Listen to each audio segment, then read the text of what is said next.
Hi friends, welcome to my channel. అందరు బాగున్నారా? మీరు బాగుంటేనే మేము బాగుంటాం కదండి.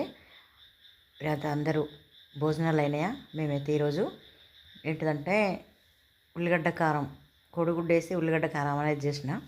అయితే ఎందుకంటే దీనిలో మనకు ఒక సర్ది బాగా అయినా కూడా ఇట్లా మనం ఉల్లిగడ్డ కారం, ఎల్లిపాయలు ఉల్లిగడ్డలు వేసి కారం చేసుకుంటే చాలా సూపర్ ఉంటుందండి. నాకైతే సర్ది అయింది కనుక నేనైతే ఇట్లా చేసుకున్నాను.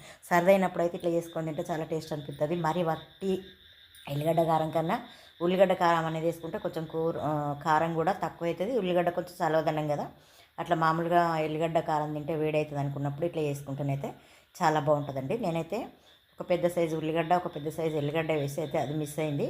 వేసి చిన్న రోట్లో కొంచెం కారం, ఉప్పు, జీలకర్ర వేసి అయితే దంచుకొని ఇట్లా మనం చిన్నది ఏదన్నా పొయ్యి మీద ముక్కుడు కానీ ఇట్లా పోపు గంట కానీ ఏదైనా పెట్టుకొని దాంట్లో కొంచెం నూనె వేడైన తర్వాత మనం పెట్టుకున్న ఎల్లిగడ్డ ముద్దు ఉంది కదా, దాన్ని నూనెలో కొంచెం మంచిగా పచ్చివాసన అయ్యేంత వరకు ఇట్లా గోలించుకోవాలి. గోలించుకున్న తర్వాత మనము దాంట్లో కొంచెం పసుపు, అలాగే కొంచెం కొత్తిమీర పొడి ఇది వేసుకొని మంచిగా నూనెలో ఈ ఉల్లిగడ్డలు అనేది అయితే గోలిన తర్వాతనే మనం ఈ ఎగ్గు మొదలై పెట్టుకోవాలి.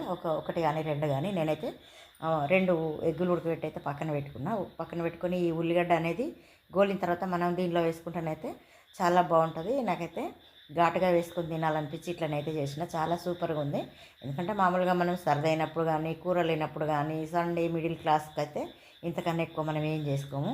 ఇదైతే చాలా సూపర్గా ఉంటుంది. ఇట్లా చేసుకుంటానైతే ఎందుకంటే మరీ పిల్లలకు కూడా చాలా మంచిదండి ఆరోగ్యానికి. అయితే మనం పిల్లలు ఎగ్గు తినాలనుకుంటే ఏదో తొందరగా చేసి పెట్టి ఆమ్లెట్ అవుతుంది అనేది కాకుండా ఇలా చేసి పెడితే చాలా ఆరోగ్యానికి అయితే మంచిది. Thank you for watching. ఒక లైక్ ఇవ్వడం మాత్రం మర్చిపోకండి.